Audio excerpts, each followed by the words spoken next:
It's really fascinating stuff. He really gets into some tough topics that a lot of people shy away from. Yeah, absolutely. And, one thing that really struck me right away was how he confronts this myth that pornography addiction is just a guy thing. Right. Like it's only men who struggle with this. Exactly. And he points out that actually female pornography addiction is on the rise.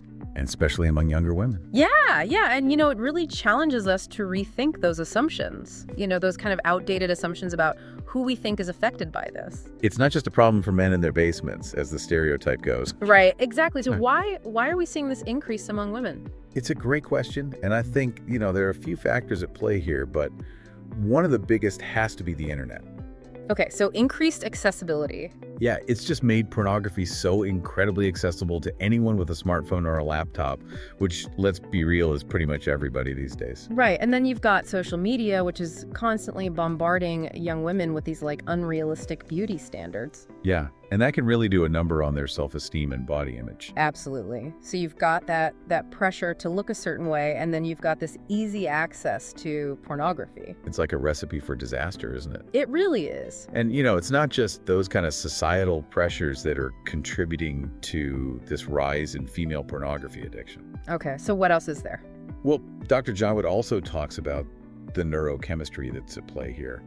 How pornography triggers this flood of dopamine in the brain. Right, dopamine, the brain's reward system. Exactly, and he compares it to the feeling you get when you win a gamble or, achieve a major goal. Okay, so it's like this intense rush of pleasure. Exactly, and it keeps people coming back for more, even when they know it's harmful. So what's the problem with that? I mean, isn't it a good thing to feel good? The problem is that your brain gets desensitized to those dopamine surges over time, so you need more and more intense stimulation to get that same rush. So it's like building up a tolerance, almost like what happens with drugs. Exactly. It becomes less about pleasure and more about chasing that initial high. And what's really scary is that the average age of first exposure to pornography is just 11 years old. 11? Seriously? That young? Yeah. According to a Wally study, that's the average age. Most kids that age are just starting middle school. I know. It's crazy to think about. And at that age, the brain is still developing. It's so malleable. So this early exposure, it can actually really have a profound impact on how their brains wire themselves for, relationships and intimacy. Exactly. And it can set them up for a lifetime of struggling with it. So it's not just a guy thing. It's not just an adult thing. It's this is an issue that we need to be thinking about on a societal level. Absolutely. We need to be having these conversations and educating young people about the potential risks of pornography. So where do we even begin? I mean, what are some of the things that Dr. Jawad suggests we do about this? Well, one of the most important things he emphasizes is recognizing the signs of addiction. Okay, but how do we even know if someone's struggling with this? It's not always easy to spot because people often try to hide it out of shame or embarrassment. Yeah, that makes sense. But there are some red flags to look out for, like changes in mood or behavior withdrawal from social activities or spending excessive amounts of time online. Okay, so those are some things to watch out for, but what if someone is struggling with this? What kind of help is available? Well, one thing that Dr. Jawad talks about is the importance of support networks. Okay, so people who understand what they're going through. Exactly, and he specifically mentions YE, which is a group that offers a Ramadan boot camp designed to help individuals break free from pornography addiction. Okay, so like a structured program. Yeah, it combines spiritual practices, physical activity, and educational workshops, all geared towards helping people overcome this addiction. So it's not just about willpower, it's about giving people the tools and support they need. Exactly, and he also mentions the NoFap community, which is an online platform where people can connect with others who are going through the same thing. So it's about creating that sense of community and knowing that you're not alone in this. Exactly, and one thing that I really appreciate about Dr. Jawad's message is that he doesn't shy away from the tough stuff. Right. He acknowledges how difficult this addiction can be. Yeah. But he also reminds us that recovery is possible. That's a powerful message. And it often starts with that first step of reaching out for help. So if you're struggling with pornography addiction, please know that you're not alone. There are resources available and people who care, and there is hope for a better future. Welcome back to our deep dive into pornography addiction. And, in the last part, we were talking about how dopamine plays a role in this, and I'd love to, kind of understand that a little bit better. Yeah, absolutely. I mean, dopamine is really at the heart of this whole thing. So can you explain, how that works? Sure. So basically, when you engage with pornography, your brain gets flooded with dopamine. Okay. And that creates this really powerful reward response. Uh-huh. But over time, your brain kind of gets used to that flood of dopamine. Okay. And it actually starts to need more and more stimulation to get that same level of pleasure. So it's like building up a tolerance. Yeah, exactly. Like what happens with drug addiction. So it becomes less about the pleasure and more about chasing that initial high. Exactly. And the thing is, the more someone engages with pornography, the more they're actually rewiring their brain's reward pathways, Oh, wow. making it harder and harder to break free. So it's like your brain is literally being hijacked by this addiction. In a way, yeah. And this can have a ripple effect on other areas of your life, especially your relationship. And speaking of relationships, you mentioned earlier that Dr. Jawad talks about how pornography can negatively impact relationships. Right. Can you elaborate on that a bit? Yeah, so he brings up this really interesting point from the book, Your Brain on Porn. It suggests that watching pornography can actually make people perceive their real-life partners as less attractive. Wait, seriously? So like watching all this staged, unrealistic content can actually make you less attracted to your partner? Yeah, it sounds kind of counterintuitive, but it really comes down to those unrealistic expectations we were talking about earlier. Right. Pornography sets up this impossible standard that real-life relationships can never hope to live up to. I can see how that would lead to a lot of like dissatisfaction and disconnection. Absolutely. It's like you're constantly comparing your partner to these, airbrushed, perfectly lit, actors and actresses. And nobody can compete with that. Exactly. And it can lead to, tension, resentment, even infidelity. So it's not just about the individual who's watching pornography, it's about the impact it has on their relationships. Exactly. And, Dr. Jawad, he uses this really powerful metaphor. He compares the constant exposure to pornography to water slowly eroding a rock. Like, it might seem subtle at first, but over time, it can have a devastating effect on your values and your perceptions of love and intimacy. That's a really powerful image. Yeah, it really makes you think about how these seemingly small things can actually have a huge impact on our lives. So it's not just a personal problem, it's affecting our understanding of love and intimacy as a society. Absolutely. Yeah. And, Dr. Jawad argues that this normalization of pornography, it's actually warping our understanding of what healthy relationships look like. So can you give an example of what he means by that? Sure. I mean, think about the rise of hookup culture and the decline in marriage rates. Okay. Dr. Jawad suggests that, pornography's distorted view of relationships, where intimacy is purely physical and there's no emotional connection, Right. that's actually contributing to these trends. So we're becoming desensitized to real human connection. Yeah, in a way. I mean, so we're trading real intimacy for the instant gratification of online interactions. It's kind of depressing to think about, honestly. I know it can be, but, the good news is that Dr. Jawad does offer some hope. Okay, so what can we do about this? Well, he stresses that understanding the science behind addiction is a crucial first step. Okay. And he talks about the importance of recognizing your triggers. Okay, so what are the situations or the emotions that typically lead to pornography use? Exactly. And once you can identify those patterns, then you can start to break the cycle. Okay.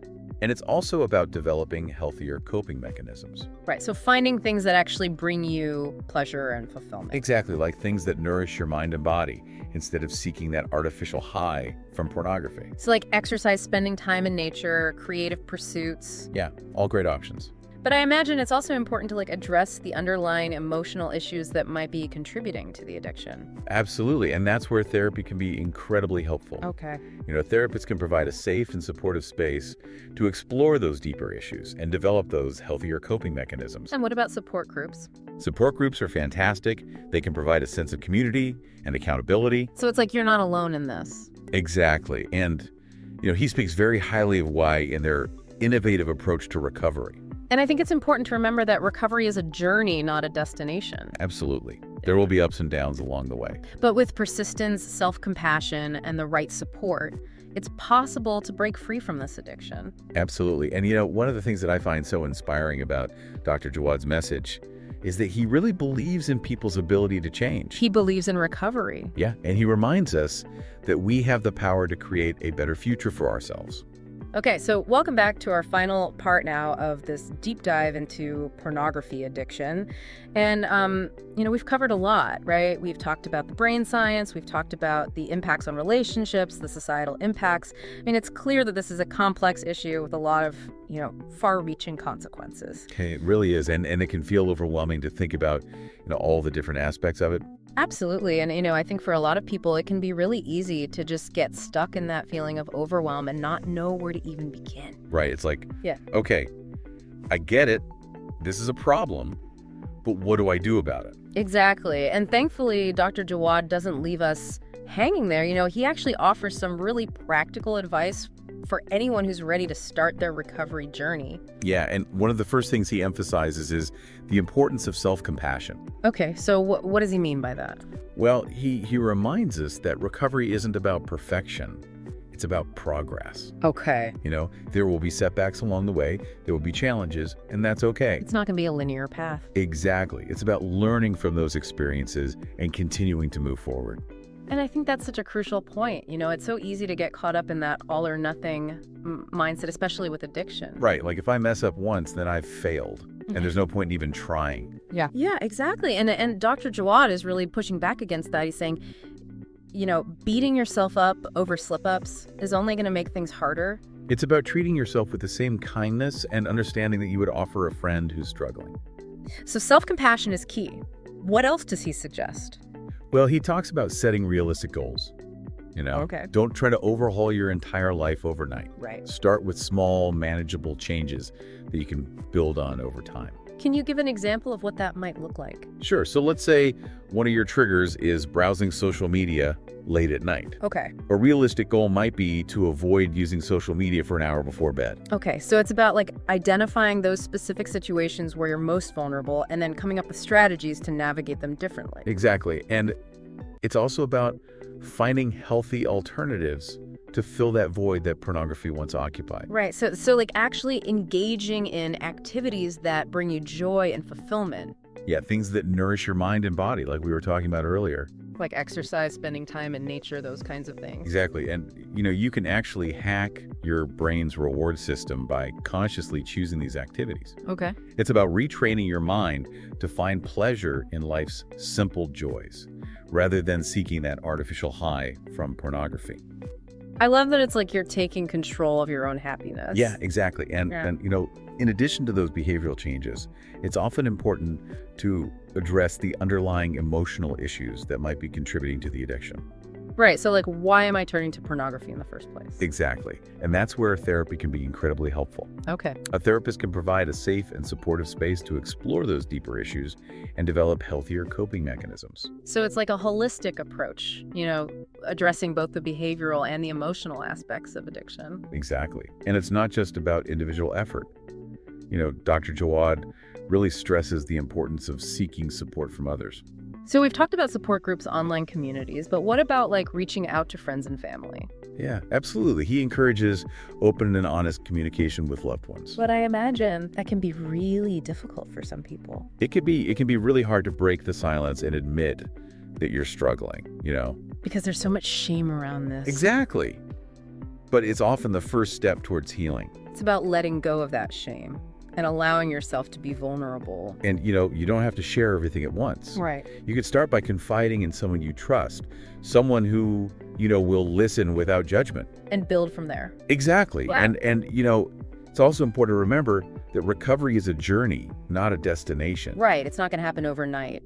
There will be ups and downs along the way, but with persistence, with self-compassion and the right support, it's possible to break free from pornography's grip and create a life that's aligned with your values. It's a really powerful message of hope. It really is. And it speaks to the resilience of the human spirit. You're right. We have the capacity to change, to heal, and to create a better future for ourselves. Absolutely. Well, this has been a really fascinating deep dive. And as we wrap up here, I want to leave our listeners with a question to ponder. Okay. What steps can you take today, no matter how small, to start moving in the direction of recovery? Maybe it's identifying one trigger that you want to work on, or reaching out to a trusted friend, or exploring a new hobby. Every journey begins with a single step.